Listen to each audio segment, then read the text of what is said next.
I'm Laura and I work for No More Ifs or Buts, and today we are talking about marketing hacks. So we have 5 top tips for you about how you can market your business for free. The word free, I know everyone's a little bit skeptical of it. We've all come to completely mistrust the word free. What I'm going to caveat my word free with is it is free from cash. It is not free from time, and anything that is worth anything nowadays will either cost you time or money. So I'm afraid it is going to cost you time, but not one penny needs to leave your bank account. So it is absolutely free. So if you can pull together a couple of hours of your time, a week or a month, or within your team, you can maybe help them find a little bit more time. You can put these marketing hacks into practice. As I said, no cash, but they will cost you time. So we've got 5 tips. The first one is social media. So we all know that we're supposed to use social media. We all know how big a thing it is. But do you actually use it? Do you really use it? The thing is, most of your customers probably do. So 65 million people in the UK are here. 60 million of those are regular internet users, and 38 million of those people are active users on social media, which is 60%. So the likelihood is most of your target market probably actually use social media. So it really is something to consider carefully. So one of the things I hear quite regularly as I can't use social media, I don't have time as a small business owner. And I get it, running a small business is hard, you've got to do a lot of firefighting, you're working long hours already, your team are really, really pushing it. And when are you going to have time 3, 4, 5 times throughout the day to do something on Snapchat or on Twitter or LinkedIn or on Facebook or Instagram or Pinterest or whatever it is? Well, the thing is, there's wonderful scheduling tools out there now. So we use something called Buffer, which I can highly recommend, and they have a free tool. They also have a more expensive tool if you want to get a little bit more involved, but they have a free tool, and what it does is it allows you to schedule your social media posts. So when you've got 10-15 minutes here and there, whether or not that's on the train or sitting in a waiting room waiting for a meeting, you can just jot down a few things that you might want people to know about later in the week. So what that means is it takes that pressure off having to think of or to remind yourself to actually look at social media throughout the day when you're jumping from meeting to meeting. You can be reassured that there are social media posts going out and going out regularly because you've had the chance to pre-schedule them. Now, the only thing with social media is that it's obviously two-way. So whilst it's all very good being able to schedule your social media posts and send them out, what happens when hopefully potential clients or actual clients start commenting on them?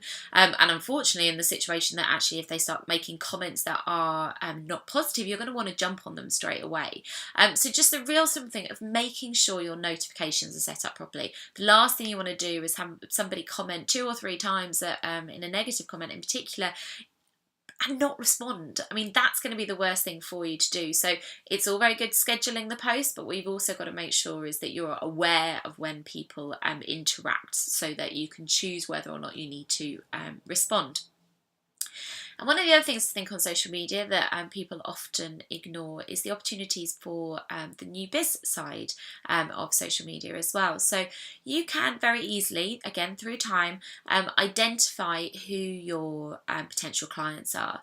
And you can start to kind of get a bit of an understanding of their life and start to potentially interact with them on social media. Now, this is heavily caveated by the fact that you don't want to become a stalker.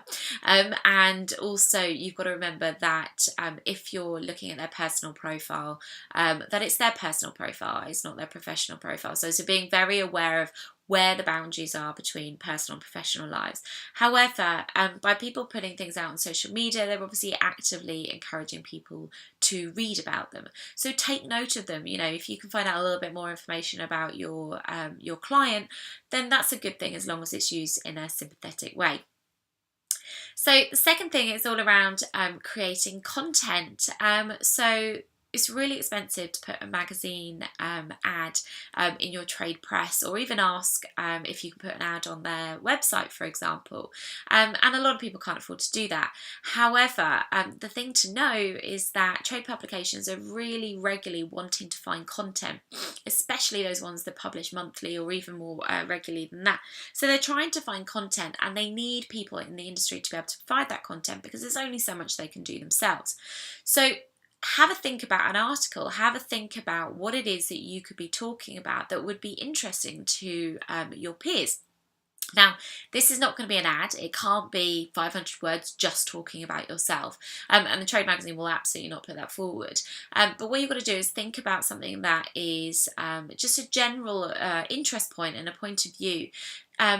We've got a blog coming up by Jill Hawkins from Anisid PR, so have a look out for that. He'll give you some top tips on how to structure that piece of content and how to structure that approach.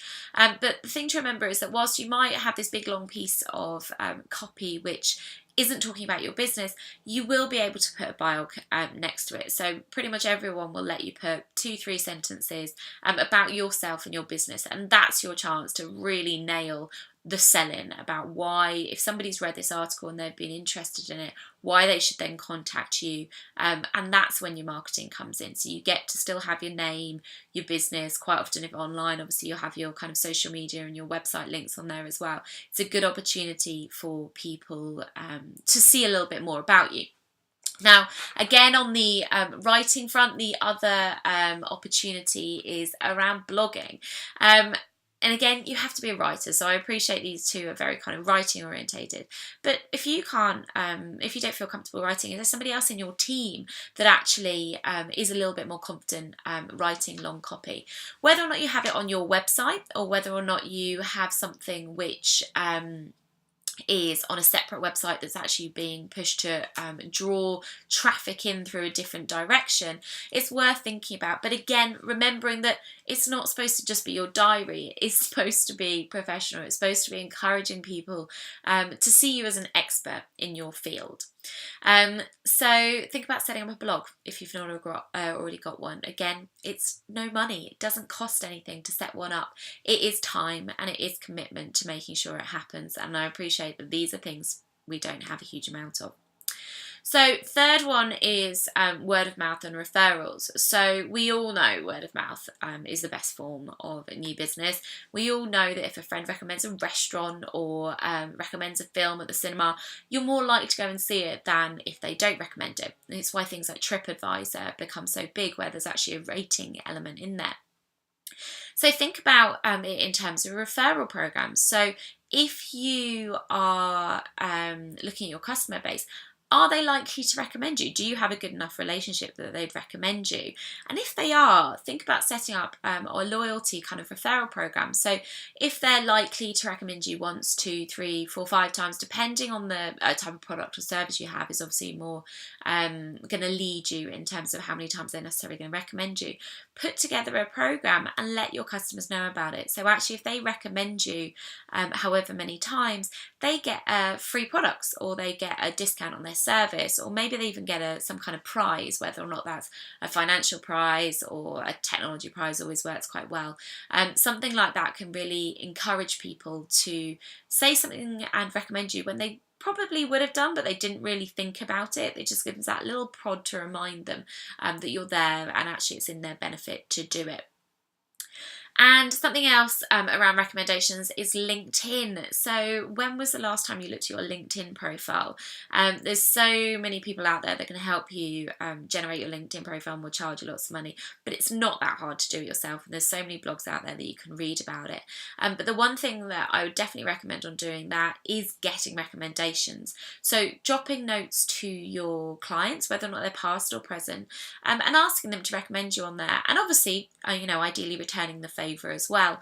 But think about who you research before you go to a meeting. So if you're like me, and like 76% of the people that actually go on LinkedIn, they're researching the people and the businesses that they're going to meet a bit later. So actually, if you can get that little bit more of a positive push on your profile that says somebody else thinks you're working with you is great, it makes your meeting that little bit easier, and it helps with your marketing. And also when people are proactively looking for you on LinkedIn as well, then again it gives them a little bit reinforcement that other people use your services or buy your products, and they're very happy with them as well.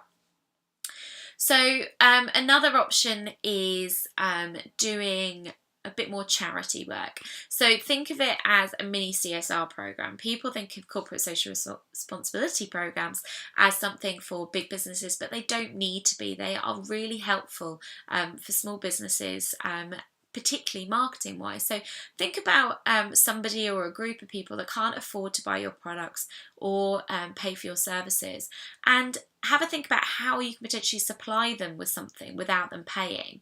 Yes, that is giving something away for free. However, think about who it is and whether or not there's some kind of contra deal in there, or whether or not there's just the opportunity for good local brand ambassador level kind of comments. You know, can they tell people that you were such a brilliant person, you were such a brilliant business, that you recognise their needs, you recognise the fact they weren't able to pay for it, but you wanted to help them anyway. That kind of publicity is great. And apart from maybe potentially some of your time or some product that is maybe leaving, you know, is potentially not going to be selling at full price anyway, then actually it's a really good opportunity for you to look like a very nice person, feel good about it, but actually help other people as well, and free marketing. So the fourth thing is doing something like this. So actually creating a webinar or a video or some kind of content. Now, it takes time. Obviously, as we've said, you've got to think about the subject matter, you've got to research it, you've got to pull it together, you've got to do all the social media work around it to drive traffic to it.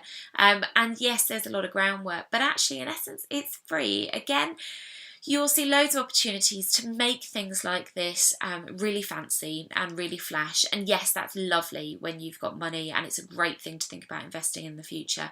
But we're talking about things that you can do for free. And we all film things on our laptops, on our phones, and it's really easy to do. But sometimes we forget about it when it comes to our business world, that actually we have those tools nowadays to be able to do that kind of thing. And actually we don't often utilise them in our business world. So the fifth tip I've got for you today is around registering your business on search engines such as Google, Yahoo, or even Bing.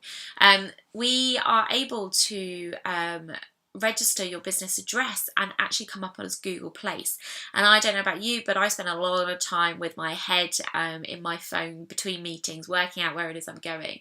And if your business is popping up on Google Places and I see your name, I'm much more likely to remember it. Again, it's all about those little taps and having it registered. But also, when you have your business registered, when somebody does a Google search, you know, when you see somebody's opening hours, you see their contact details will come up on the side of Google, you've got to register for that to happen. But it doesn't cost anything. It's completely free. So again, it's that little bit of time just to register it. Just means that your information is much more widely available. And for those that know anything about Google, you'll realise that actually the more you interact with Google as a service, the better they treat you. So the more likely it is you'll get pushed up the search engines, more likely it is that you will be offered future services. And it's worth interacting with such a big business such as Google, because if you're a small business, you need to latch on to that kind of ability and free marketing presence as well. So there you go, that is our 5 top tips, and as I said right at the beginning, they won't cost you a penny to put any of these into practice.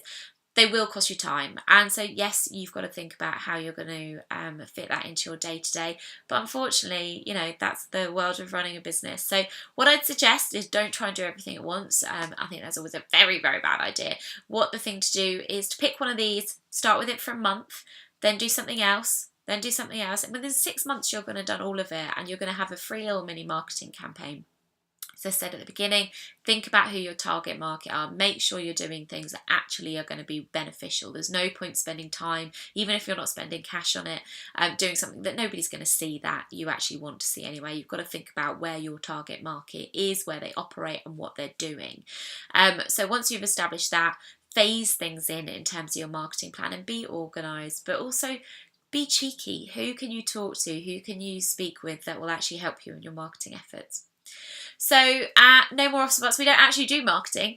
We're not marketing agents, but we've got great partners that we can put you in contact with. So if you'd like any recommendations on some people that are very used to working with small businesses and they understand your world, then drop us a note. And if you want any support in your business strategy, any career coaching, any planning about your well-being of your business, about your team, then get in contact with us. It's nomoreifsorbuts.com. My name is Laura, and we will see you soon. Thank you very much.